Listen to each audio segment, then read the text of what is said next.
is Peter Graham, born in Brooklyn, New York. Brooklyn, born and bred. D&D is a tabletop role-playing game. It's a game where there's someone called a DM or a GM, that would be me, creates a world full of encounters for people to sort of come up against. The best way to explain it is it's like a video game, but on your tabletop. It is a predecessor to RPG video games. Basically, people have characters that they've imagined them up themselves using certain parameters in various books or sources. They use pen and paper and usually dice to figure out how successful or unsuccessful they are at doing certain things. It's sort of like a collaborative way to tell a story. Leave your cares for the regular world outside and you're able to like come into this sort of safe space with friends, colleagues, teammates, and go on adventures together in usually fantasy settings, sometimes futuristic, but usually fantasy settings. I briefly played Dungeons and Dragons in high school, but it didn't really like take for me as far as like something I was passionate about. I really liked D&D for the artwork in the source books. I found like a lot of the art within the source books very inspiring for my own art. Started collecting the books, references for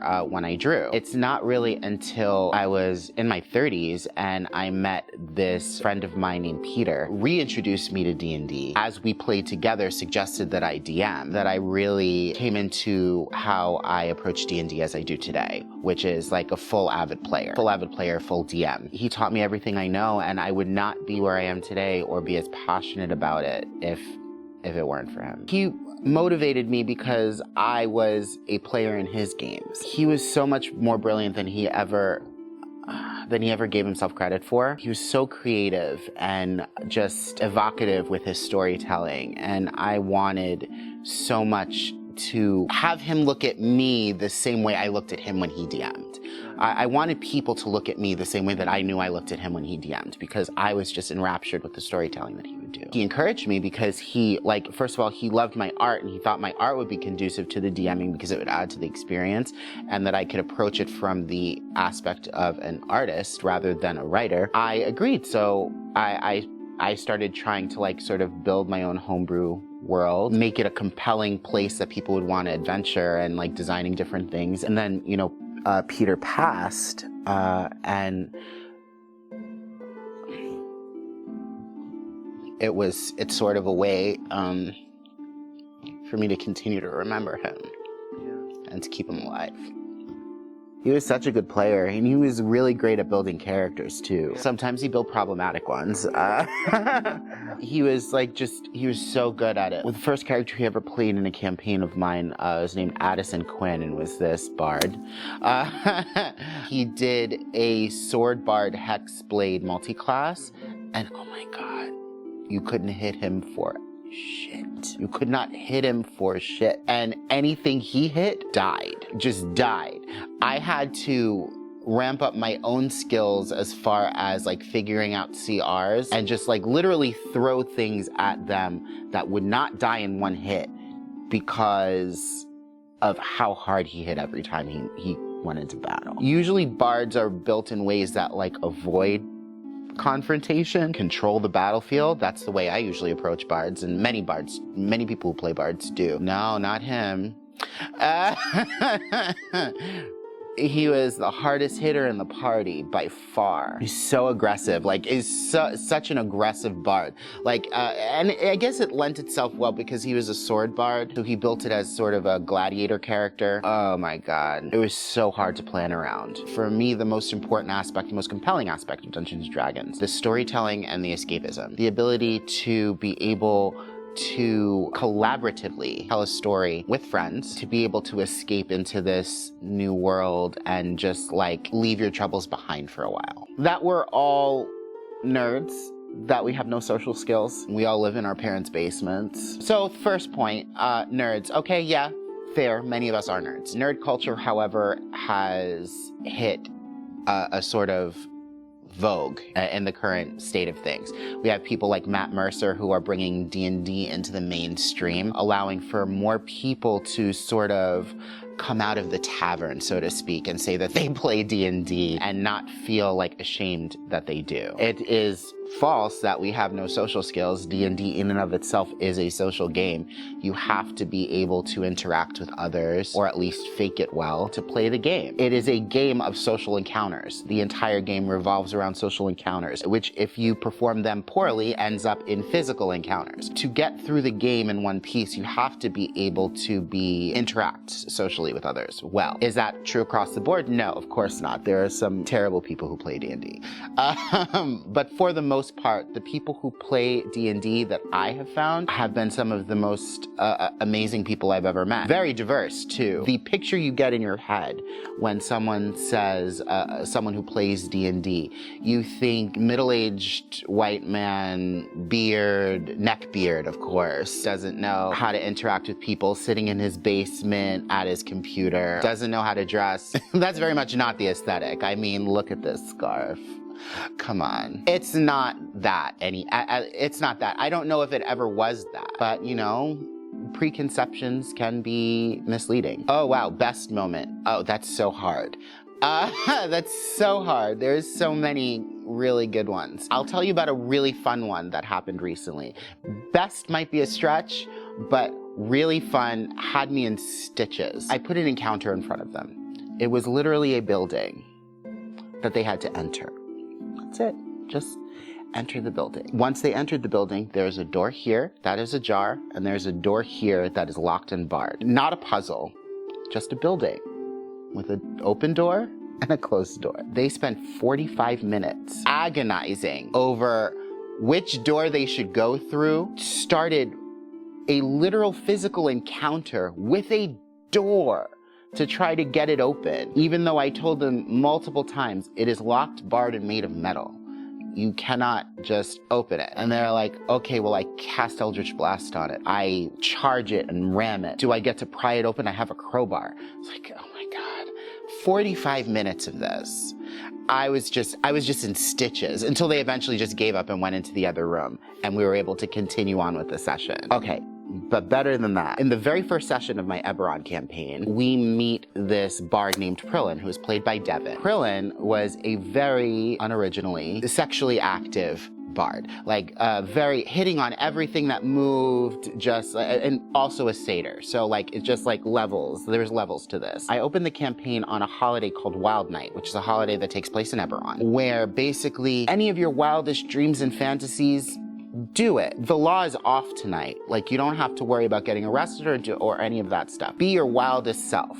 It's a holiday that's dedicated to the god named the Fury, which is the god of passion in that setting. Whatever your biggest passion is, go do it. You want to rob a bank? Do it. You want to go like to a club and just like be the worst possible version of yourself tonight? Please do so. That is what this holiday is for. So they do. They're level 3, so they're not gonna get too crazy. But I had them go to this club called the Meliusine. They go in the club and they realize that the club is proprieted by all sea elves. When they see this, Prillin immediately wants to fuck all of them. That is his goal as Prillin, to have sex with every single sea elf in this club. Specifically, these 2 sea elven bartenders who are twins.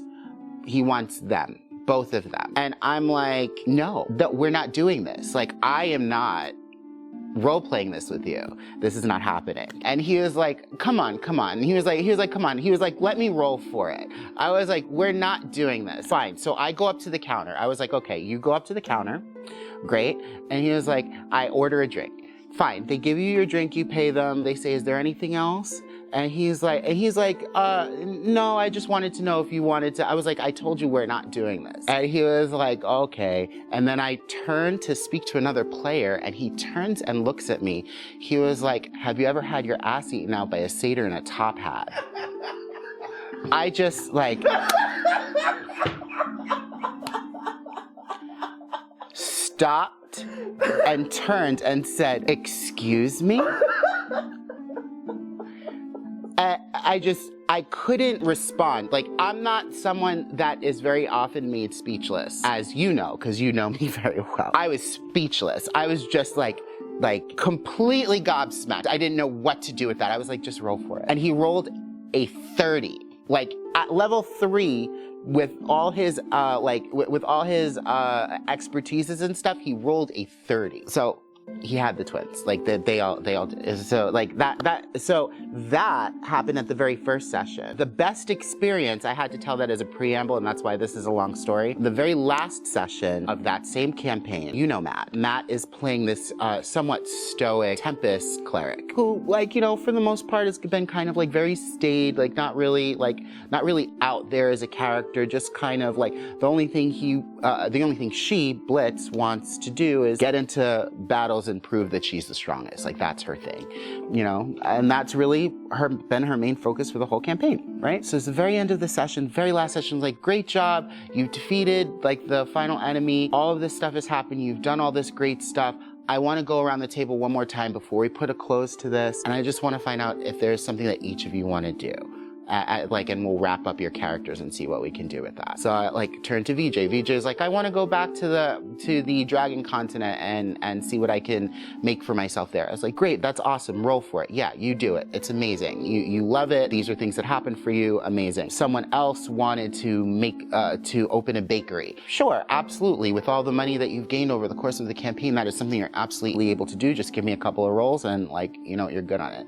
And then I turned to Matt and I was like, Matt, what do you want to do at the end of this campaign? And he goes, licks his lips, and turns to Devin and says, well, I never really got to find out what a satyr in a top hat could do. And I was like, that's it. The campaign's over. I looked around at everyone else at the table. I was like, I am so sorry. I know we all want to do stuff, like with our characters and stuff. I don't think we can do anything more after that. I think that is the perfect ending to the campaign. I think any more would be too much. The perfect cherry on top of the campaign. And everyone was like, yeah, we end there. That's the last. And that was one of the most amazing moments playing D&D. Like, just the fact that he called back to that from session 1 made me speechless again. Because there's an actual picture of me. I can get you that picture. There's an actual picture of me, like, peeking over the DM screen, just like, and that was literally Michael capturing my face after he said that to me. Because Michael immediately picked up his iPad and went click. As soon as Matt said that, because, man, that was funny. So many possibilities. The possibilities are endless in the game. Like, you know, that's one of the reasons I love it. Like, you want to be an amazing warrior? Sure, you can do it. With the right roles, you can absolutely accomplish that. You want to be a great lover known across the land? You can also do that. Might make your DM a little awkward, but you can do it. From the time we're kids, we love playing pretend. This is a structured way for adults to play pretend. You never really lose that enjoyment of it, of being able to step into another person's shoes and become them for a little bit. Worst experience. It was hard, after Peter committed suicide, it was hard getting back into DMing because he's the one who taught me, and like D&D and him were linked for me. So it was very difficult for me to get back into it. He committed suicide on Wednesday. We had a session on Friday. I didn't know what to do. I asked Kevin, I said, do I end the campaign? Do I continue? In my heart, I knew Peter would have wanted the campaign to continue because he loved playing. It was one of the few things that brought him a great amount of joy in his life. So I knew it's something that he would have wanted to continue. I didn't know if I had the strength to do it. And I didn't know if other people at the table would want to, or if this would, like, leave a taint on the campaign. Like, do I just scrap this whole thing and we start all over? And I decided no. We use what we're given to heal. That's what I did. We use what we're given to heal and address what is hurting us. Rather than turn away from the pain, I leaned into it. I took his character within the campaign and I made his character into basically one of the big bads of the campaign, which for Peter, don't come at me in the comments of this. Let me tell you something, that is something Peter would have loved. He, in life, always wanted to be the big bad, or just like he loved to be hated. He would have absolutely loved his character to be that in this campaign. And that's what we did. We sort of made him this sort of tragic villain. He is unfortunately captured by the biggest bad in the campaign, and he is modified to become this sort of perfect representation of this being's power. It was probably the hardest session I've ever had to run because I had to roleplay as him. I had to roleplay as him, and I had to play through the other people at the table fighting and killing him. Because everyone's fighting. They need to get past him to get to the final boss. When they finally did, it was a moment of, at least within the campaign, of a freeing of his spirit. There was a freeing that happened because in what the big bad had made him, it had sort of trapped him. And now his spirit was free. The players in-game set up a sort of memorial for him after that. So it was so difficult for, I think, everyone at that table. I think it was also very healing. We were able to address what had happened in our own way, pay homage and honor to someone that we all cared about. But it was so difficult. It was so hard. Probably the hardest session I've ever had to run. Yeah. He actually came up again in a most recent campaign of Vestra because, you know, Devin's character, Nico, is a sort of like ancient planeswalking wizard in that setting. That's kind of the cool thing about where we play D&D, is that there is a sort of lore that builds up and gets used between multiple campaigns, and it's something that organically grows with each campaign that we do. Like, he loved his character Nico, so he implemented Nico into his campaign, and it's the same character. There will be references that hail back to Amonkhet for people who played in it. Nima, my character from Tom's campaign, is also in Devin's campaign as a leader of one of the kingdoms. There are all these fun, like, harken back moments where you get to reference things that are happening. And there was a moment in Devin's campaign where Matthew's character was given a vision of Nico as a little boy standing at the memorial of this Minotaur statue,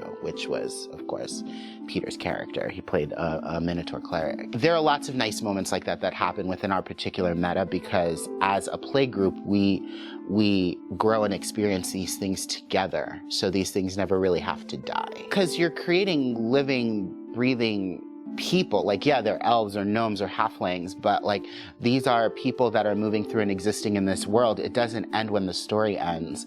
So if there's more that happens and you do a campaign later, one thing that I love to do, and I know Devin loves to do as well, is revisit those things and have those things come up again in those campaigns. I reuse characters all the time. Characters that I love, that I put a lot of effort into, that I don't want to see die. Like, I use them over and over again. Astrid was the very first character that I built in Peter's campaign. She was a changeling, sex worker, rogue. She comes into play again in my Eberron campaign. She is an NPC that the players use. She's their handler. It's really cool and great to be able to like reuse these characters and see them grow over time and see where they've ended up in their journeys. That's difficult, a philosophical idea. D&D is a safe space to learn things about yourself, try new things, help you process things, a safe environment. There are people that I played with that have built characters that are